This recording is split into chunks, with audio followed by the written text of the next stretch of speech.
Welcome. You're listening or watching to the next episode of Whistlekick Martial Arts Radio.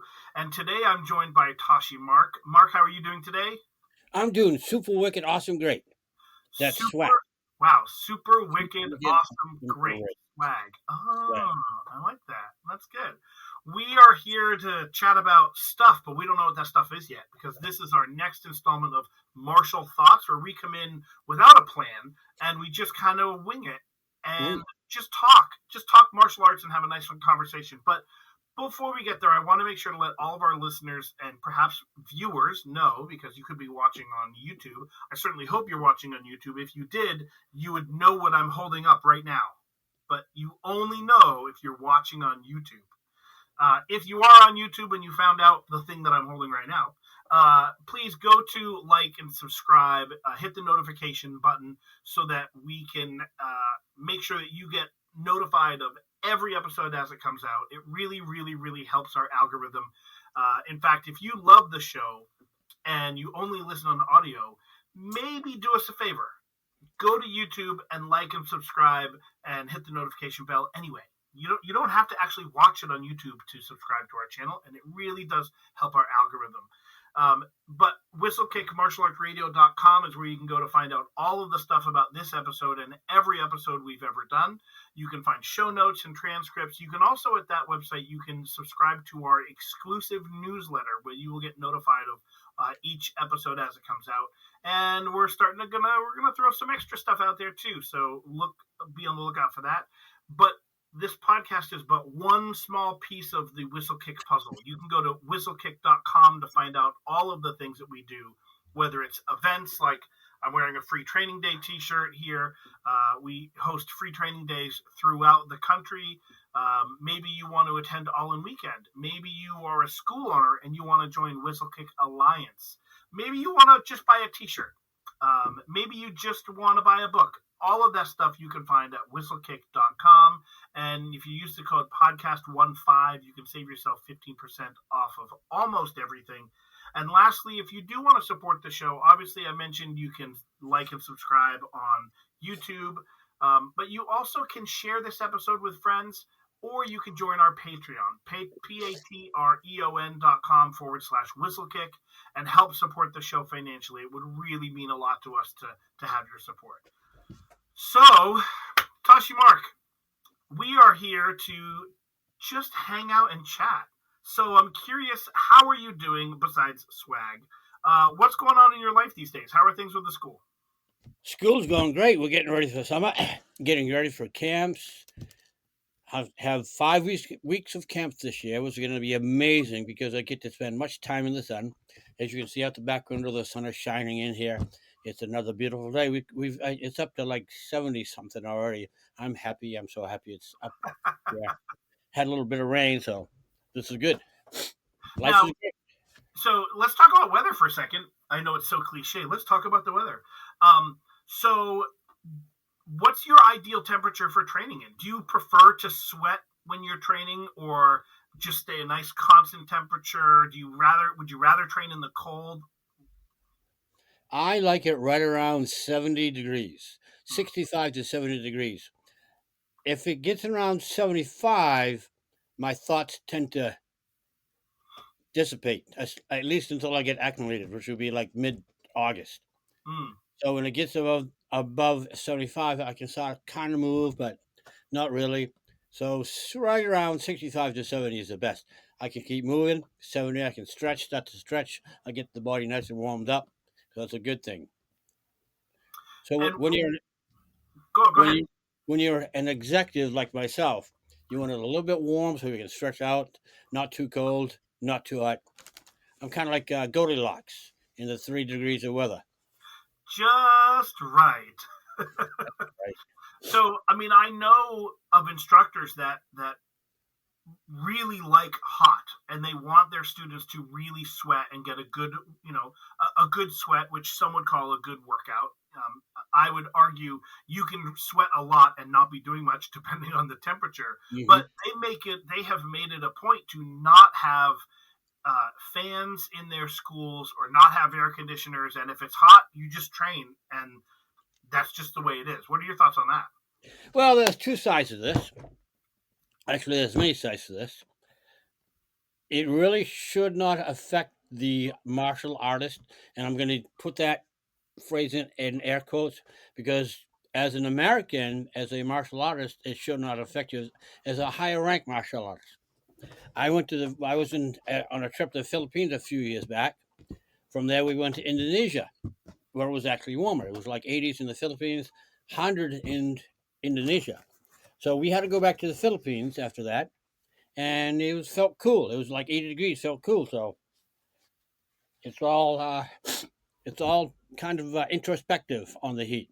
However, when I come back to this country, I think about all my students who may not be wearing black sashes or black belts at this time, and for their mental benefit and their for emotional benefit, I'll keep my school right around 72 degrees because it makes them happy. If it makes them happy, I'm happy. Everybody's happy. Sure. Yeah, I mean, I think there's an argument to be made for training, and I know that you will agree with the statement I'm about to make, which is you have to learn to be comfortable being uncomfortable, right? Yep, definitely, for sure. And so I think there's an argument to be made for, if you always train in 70-degree weather, for example, and you're never sweating, and then you go out on the street and you have to defend yourself and it's 95 degrees, you're not going to know what that's like, right? It's very different. Right, exactly. But on the other side, if your students come into class and they are so unhappy because it's so sweltering, the upper ranked students may recognize this is an important skill to learn how to do, but your lower ranked students aren't, and they're just going to be uncomfortable, and they're just going to choose, it's 4 o'clock and class is in an hour and a half, and I know it's going to be 95 degrees, and there's no AC, and there's no fan. Maybe I'll skip class today. Maybe I'll go swimming, go to the beach instead. Yeah, exactly. So I think there's something to be said for, training, being able to train in extreme temperatures, right? Whether it be hot or whether it be cold. I mean, and again, I think it's student dependent, right?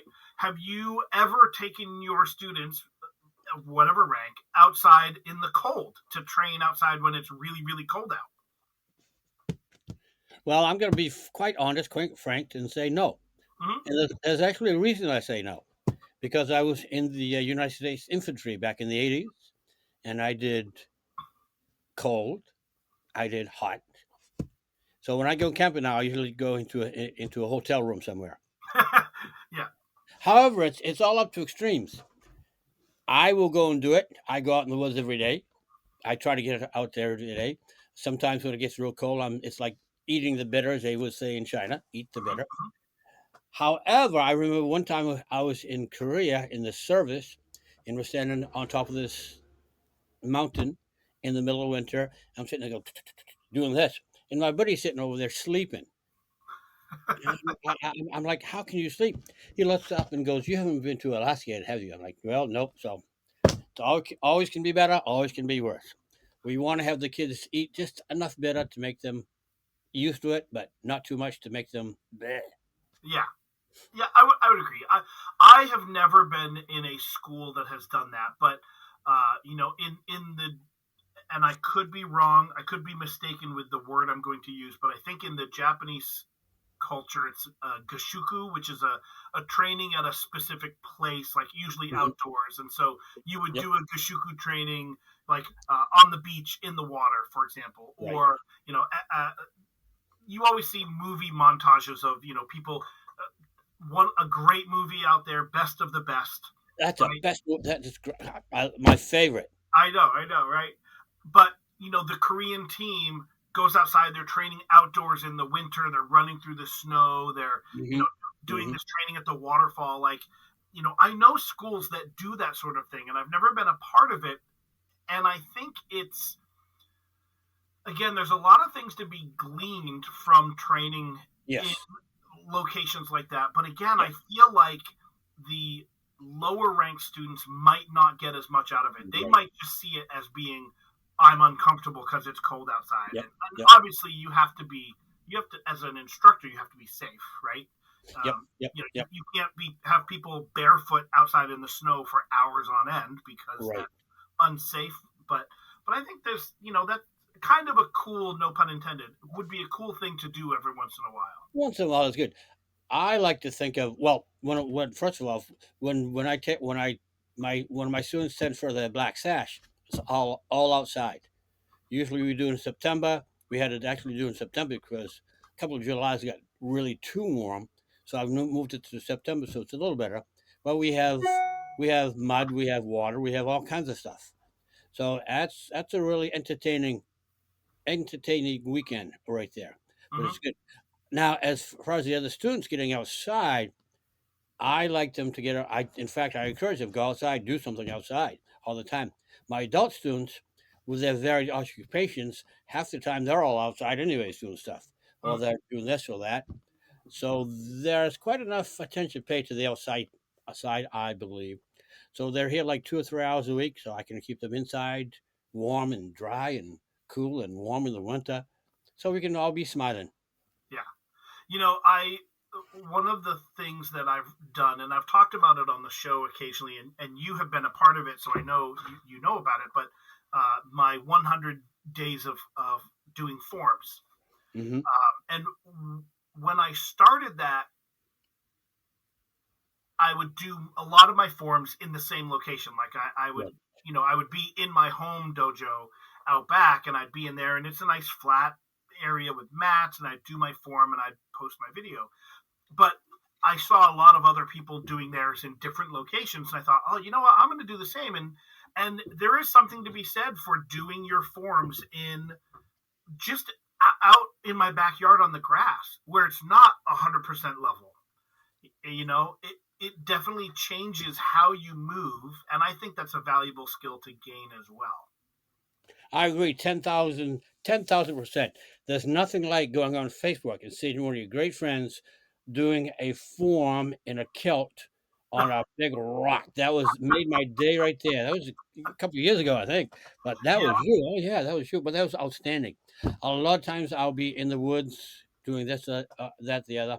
When I do a lot of my kung fu, I like a little flatter grounds. So I'll usually get onto the grass so I can skip and jump and stuff like that. In the woods, I'm usually doing my collie, beating up trees. I got one out. I'm beating up. People like the strangest things. I'm beating up a dead tree, and everybody loves it. I'm like, all I'm doing is hitting a tree. I got my job on. Nah. Anyways, it is outside training. Is some of the best training in the world. I highly recommend it to everyone. Go yeah, to the beach, go in the woods, go in the grass, and I know how to find ticks too. If you're afraid of ticks, this is what you do. You get down in the grass and you start moving the grass about like this. Now, you won't find any ticks, but they will find you. They'll crawl right up your leg and you get peeling off right up. yep, that's for sure. And you know, and we did an episode a couple of weeks ago. Where Jeremy and I talked about whether you're training in a school that has hardwood floors Hmm. or you're training in a school that has mats, right? And one of the things we talked about is the difference between in these different training environments, and you know, doing your rolls and things outside on the grass is very different from you know, on mats or even on hardwood floors. It's very Right. different on the grass. Hmm. And so I think that's a valuable skill. And I would garner to say that it's probably a skill that's underutilized. Not Yes. underutilized. It's a skill that's undertrained. I think we all Undertrained. could do a better job of working through those different types of environments. So I might have to Yeah. think a little bit more about that. I like that. Outside is the best. Uh, there's there's actually grounding rugs and plates you can take inside and put your feet on them. I looked at this and I'm going outside. I'm going outside barefoot. I'm going to be right in the ground. And Mhm. it really makes a huge difference on the feeling of the body. It really works really well. So that's one of the things I love to do. Inside, I'll always get my shoes on. Yep. Outside, I take my shoes off. It's part of my backwards life, I guess. It's interesting. Yeah, because most people, not all, but most people will have that reversed, right? Yep. Yep. Most of the time when you're inside, most people will have their shoes off, and Right. when they go outside, they'll put their shoes on. Yep. So, yeah. So that's the kind of life I live. Everything's backwards. Everything's reversed. I love it. Gotcha. That's why you have lots of hair on your feet and none on That's your right. head, Mm-hmm. right? Yep. If you look at my feet, you think he must be a hobbit or something. um, you mentioned you've done some training overseas. Yes. What about where else? Like you went overseas. You mentioned the Philippines and Indonesia. Where else have you trained? China, China. definitely. Right outside of Shaolin Temple. We Hmm. did get a chance. It was with the actual Shaolin monk, Sherry Chung. We went over there. I went over with Sifu Scott Jeffries. He's out of Rockland, Mass. Went over, had a great time. Great time. It was all most of it was outside, training outside on a little patio, doing training over there. Fantastic time. I remember going to the Forbidden City. We did go to Beijing for a few days. We went to the Forbidden City when it was like 100 and something degrees. We didn't train there. It was like being in a frying pan. They have Mm. big open spaces. It's like we're like, that's a great. So I made sure we drank lots of water. There's like 9,999 rooms there. I didn't see them all, but I was looking around, going, "Well, that's cool." So now Mark Twain has a great quote, and I do not remember the entire quote about getting rid of ignorance and such as that is to travel abroad. Mm. Travel abroad, training abroad. That's awesome. Doesn't matter where you go. If you can get over there and do something with someone, it makes your life so much better. Yeah, yeah. Let's talk about travel a bit. Like I agree wholeheartedly, and I have. I'm not going to tell the story because you have to go listen to my interview episode 472, I think. But I was in Japan for 3.5 months and tried to train martial arts when I was there, and it didn't work out. And it's a funny story. Go listen to my interview to hear it. But I think that, for lack of a better word, field trips, dojo field trips, I think there's a lot to be gained from those types of trips. And you and I right now, we're talking about training overseas. I'm talking about I was in Japan, you were in China and the Philippines and Indonesia, right? We both live on the east coast of the United States, so we're talking the Yep. other side of the world. Right. But I actually think even connecting with another school, like just going on a dojo field trip. Hey, everybody, in on 2 months from now on this date, we're gonna not have class here, and instead we are going to Mm-hmm. Sensei Yep. X's school. I've set it up, and we're gonna go and we're gonna train for the day over there. Like even that, I think Yep. can be cool, and you really can gain a lot because you see how other people do things.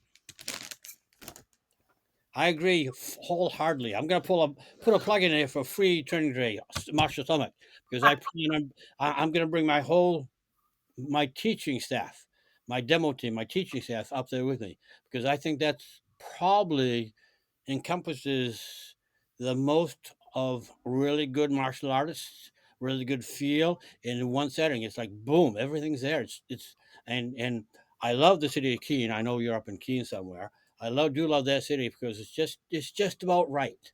Hmm. Not too cityfied, not too countrified, and as you were saying, getting out there, experiencing these things at a different location is a fantastic experience for everyone. Actually, Yeah, and there's so much to be gleaned from working with other people.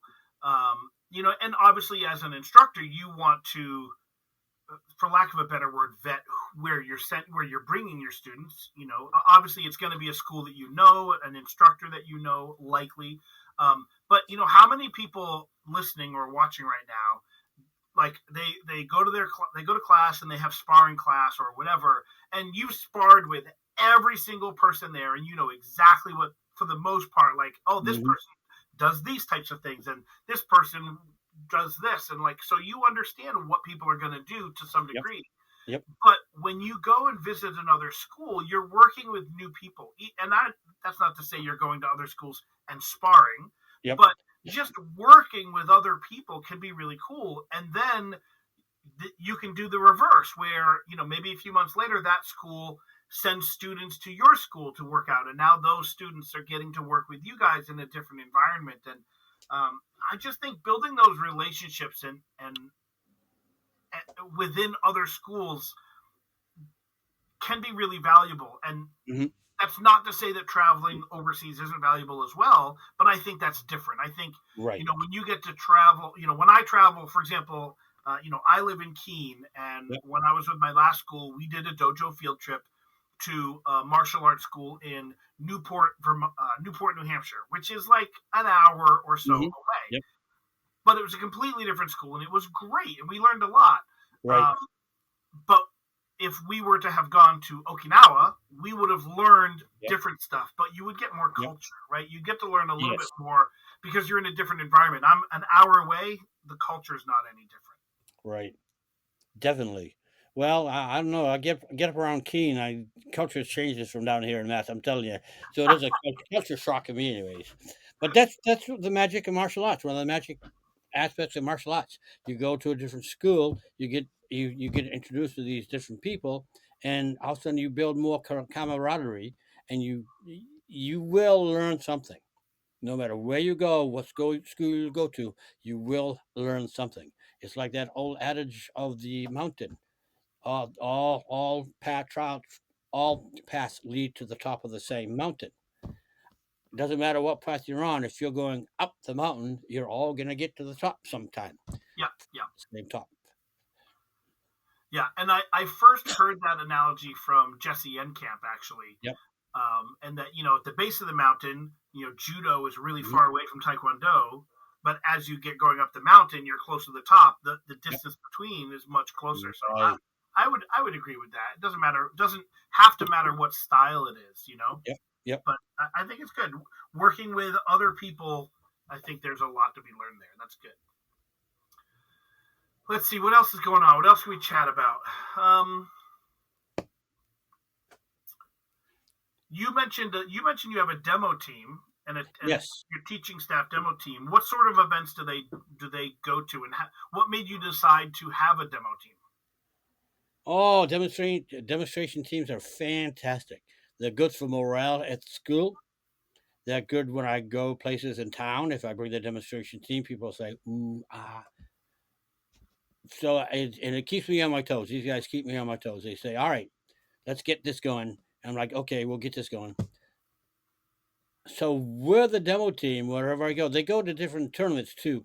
And actually, the demo team is probably most of my competitors that go to these tournaments. So it really works hand in hand because as being the practice off for the demonstration team every week, by practicing for the demonstration every week, they get they know that they feel they're ready when they go to the tournament. They may not do the same forms, but they have the body English. They have the confidence and all this stuff. So when they step on out there, they can go to town, and it's a really good thing. I've seen a lot of good progress in these youngsters. In these young every couple of years, it's a next generation coming up. I'm like, okay, got to start again. Here we go again. But yes, let's rock and roll. So that's really one good thing for everyone. Yeah, we talk a lot about in the martial arts. A lot of people use the term, and I'm going to put this in air quotes, use the term pressure testing, right? Can you work under pressure, and can you do your form under pressure, those sorts of things. Yep. And we often talk about testing is one of those environments where you are put under the gun, right? You're not literally under the gun. You're under pressure to perform. And obviously competition is another one, right? Going to a competition and having to perform. But I think having a demo team can give that same sort of pressure, but not have the same sort of pressure as a test, right? Yes. The anxiety for some people on testing is really high. And I could see a demo team being a happy medium to get a student comfortable being uncomfortable, right? Which we talked about earlier. It's kind of a stepping stone rather than going straight into something that's really stressful. Yep. It's a good thing. It really, the people that step up and do it are the people that continue with the martial arts. I see it all the time. They just take, and like you said, it's that happy medium, it gets them ready for the next step. Mm-hmm. And I love it. I love it.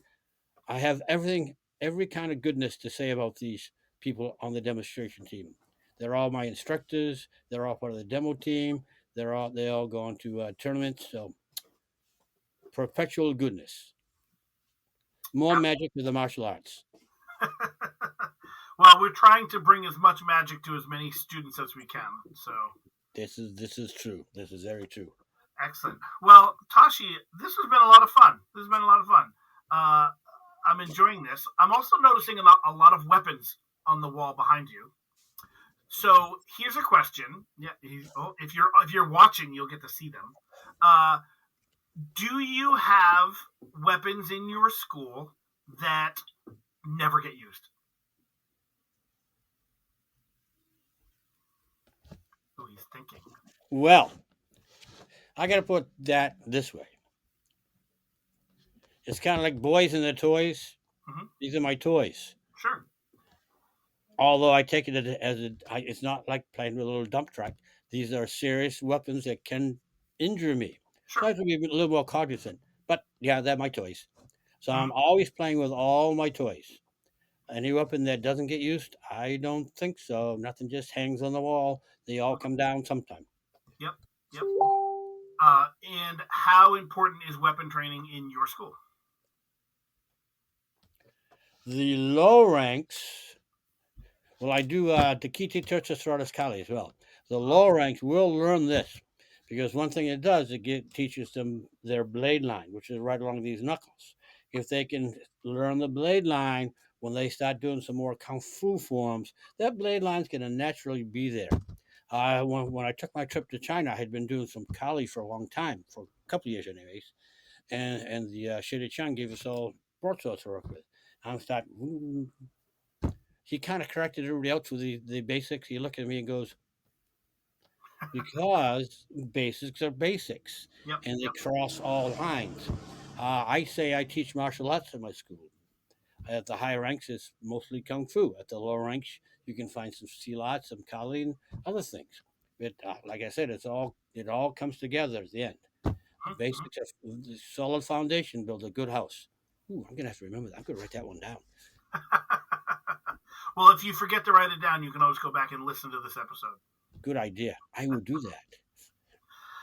Well, Tashi Mark, thank you so much for being here. I really appreciate it. This has been a lot of fun, and it's always a pleasure to sit down and chat with all my Whistlekick friends, and no surprise, you are among them.